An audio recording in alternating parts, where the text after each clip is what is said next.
Welcome to the next clip in the great motorcycle journey around Goulburn and surrounding villages. In this clip we're on the Taralga road still, but I promise you that by the time we get into the video we will have reached, or I will have reached Taralga and you'll have a chance to see Taralga. Then we will move on to Laggan road, but we won't quite get Laggan. I'm saying all of that as you know that I record the audio after the video, so that it's not happening at the time that I'm doing the riding. It's being done later, so I can say things like we will arrive at, we will get to a certain point, or we will see something, because I'm recording it afterwards. About 5 minutes into the video, we'll come into the village of Taralga. Once again, the idea isn't for me to just keep talking for the sake of talking, but rather let the footage show itself and let you enjoy the countryside and the scenery, and for me to only comment on things that I think are relevant or worth commenting on at any given point in time, rather than just talking for the sake of hearing my own voice. As I said, we're on the Taralga road. Commented before about the state of this road, and some parts are in better condition than others. This part doesn't seem too bad. It has markings on down the centre and markings on either edge of the road, and the shoulders are pretty well maintained at this point. You can see the more of the poplar trees on the side of the road there.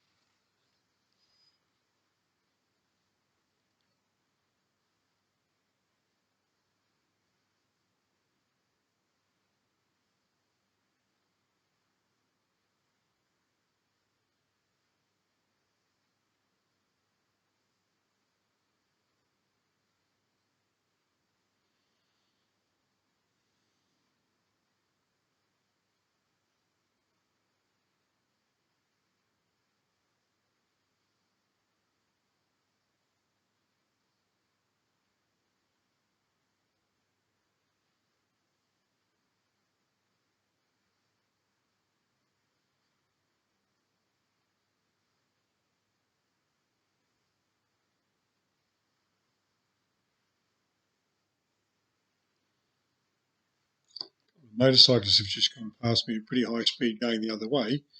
Got me thinking about what's the protocol when you're on the road and you see other motorcyclists. When I started riding, I think I must have been about 17, and we always used to wave or nod your head when you saw another motorcyclist. It was just a matter of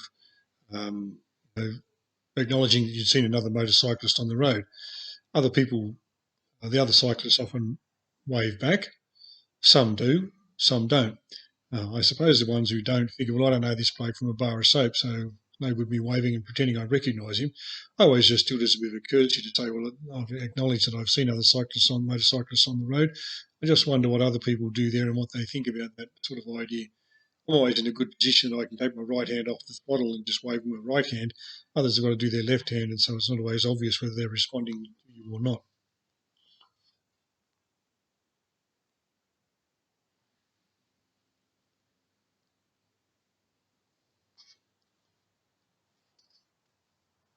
It's gone past a sign advertising a business in Taralga. I can't remember which one it is. It may be the cafe, but it at least indicates that we're coming closer to Taralga.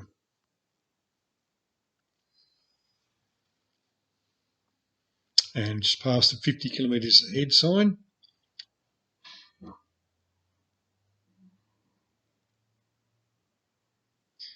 And now the 50 kilometre speed zone, so we're actually in Taralga, in the municipal area of Taralga.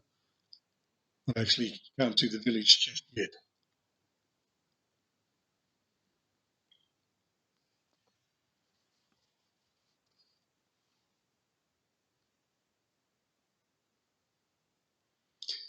Sign coming up telling us that Taralga is a tidy town, and talking about Charles Throsby, who, as I said in an earlier clip, was one of the people who explored this area first of all, one of the first explorers of this area.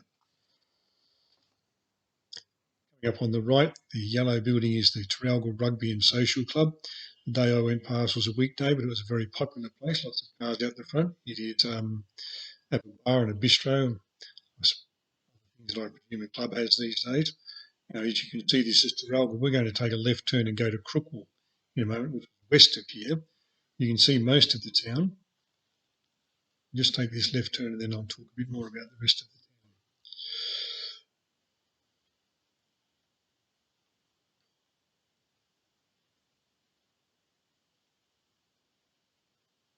town. On the left-hand side coming up is a large red brick building, which is a Presbyterian church, which leads me to the conclusion that some of the early settlers in the region must have been Scots, because the Presbyterian church was a big thing in Scotland.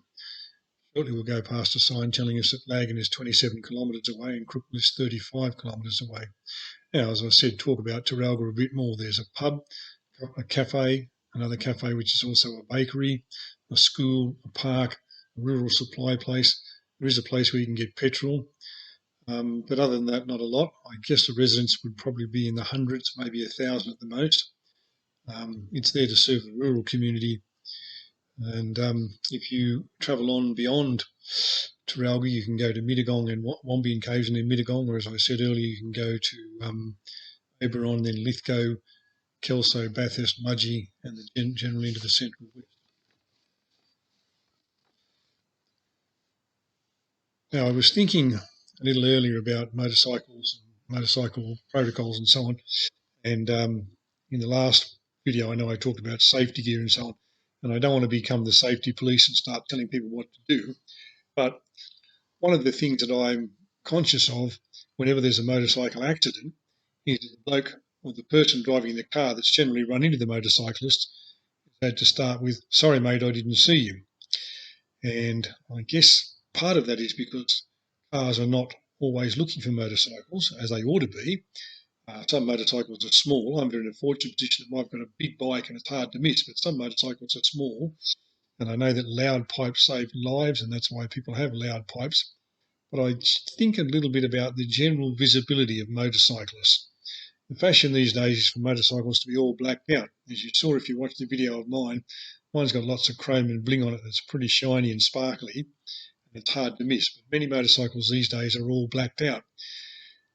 That makes them a little bit harder to see when they're in shadows, like you would encounter on this road, and certainly in the evenings. And when you add to that much motorcycle gear, leathers and dry rider gear and so on is also black, motorcyclists often favour a black helmet. It is often literally hard for drivers who are not concentrating on the road as much as they ought to be sometimes, and playing with the radio, playing with the phone and all sorts of things like that. It's hard for them to see motorcyclists. I know sometimes when I used to ride with one of my boys, he had a black leather jacket and black pants and a black helmet and a black bike. And if he was behind me, and it was in getting into the evening, into the dusk, it was very hard to see him. And even though the headlight was lit, I had to sometimes look several times into the mirror to make sure that I could see him. Now, you'll see that we've gone through some sections of road here where it was not well made and there were no line markings and so on, but now we're on to a section where there are lines on either side of the road and a double line down the middle of the road. And I took this ride a few weeks ago before I had the camera and before I did this filming, and about this section where where the double lines just came in, I came across a line of vehicles. Directly in front of me was a SUV, I think it was a Hyundai, and in front of that was a ute of some sort pulling a horse float, and in front of that was a small truck that might carry 2 or 3 head of stock. Now, the SUV, because of double lines, the SUV couldn't get past the horse float and the stock truck. And because he couldn't get past them, I couldn't get past him either.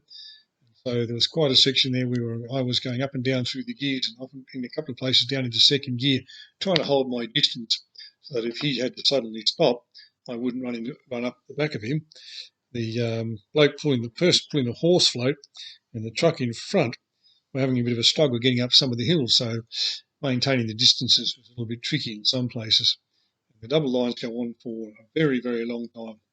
When you're on a country road and you encounter something like that, it can be quite frustrating for some motorists, whether they're motorcyclists or they're car drivers.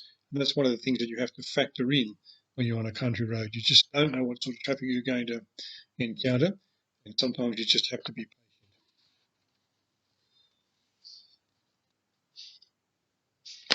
Again, most of this land around here is grazing land for sheep and some beef cattle. Not so many wind farms on this section of road, I guess because it's not a ridge where you can build them on the top and get the benefit of the prevailing winds.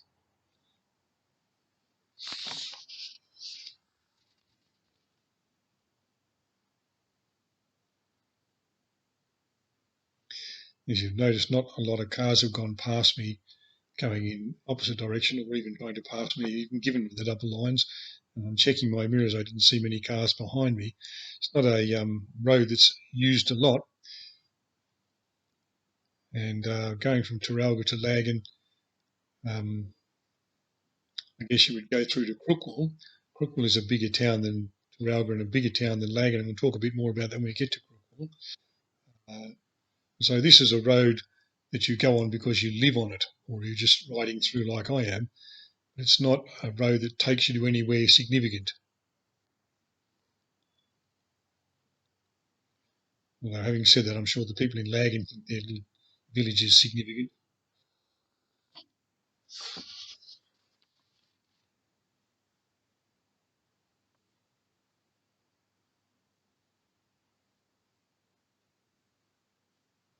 Those who are wondering what the weather was like, blue skies and a little bit of cloud.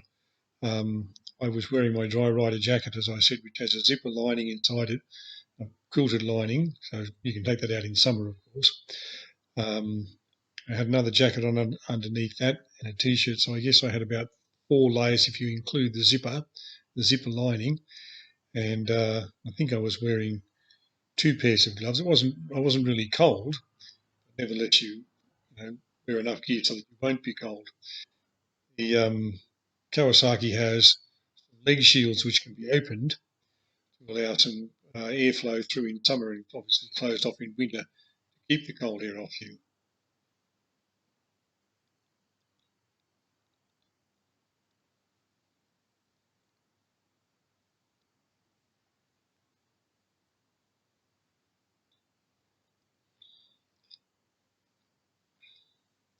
I said I started riding bikes when I was about 16 and 9 months, 17. So I think I might have got a permit when I was 16 and 9 months. I had a license for a bike before I had a license for a car.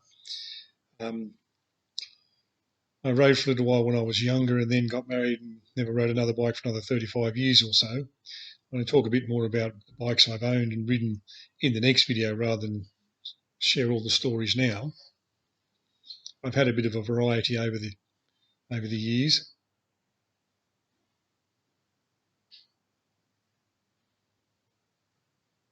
The Kawasaki that I've got now is the first new bike. Now, that's not quite true. I had a new bike when I was much younger, which I'll talk about, as I said, in the next video.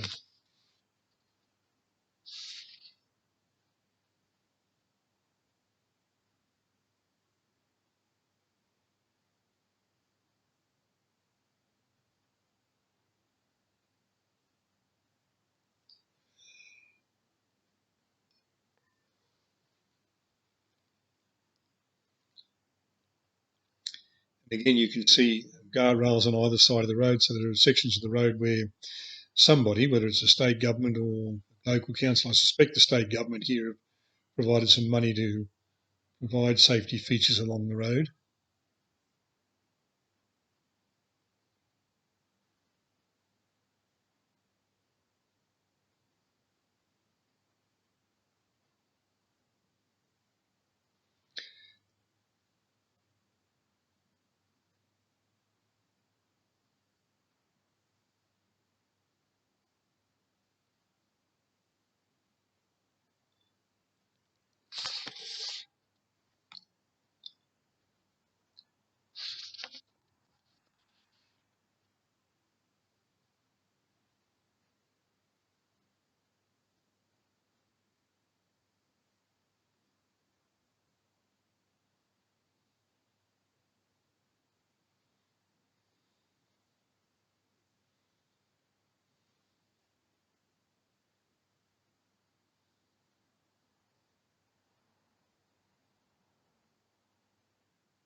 There was a section which we may have already passed where we went into single lines and it was safe to pass.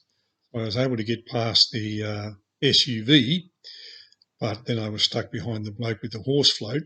He was stuck behind the truck with the stock. Now, it turned out they were both going to the same place, so they were in no hurry to go anywhere, and certainly in no hurry to move over to the side to allow me to get past. This section here, it might be now, where you can see a single line where I had just enough room to get past the SUV, but not the other two vehicles. The SUV wasn't going to pass either of them.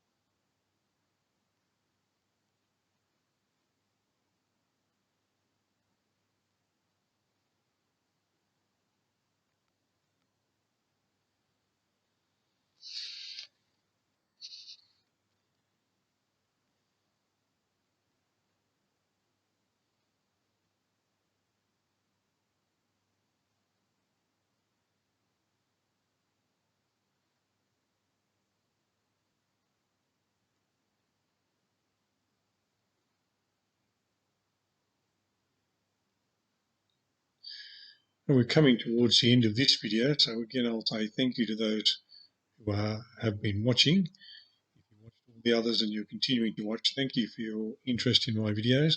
The next clip will be following shortly. It's coming up on some road work here.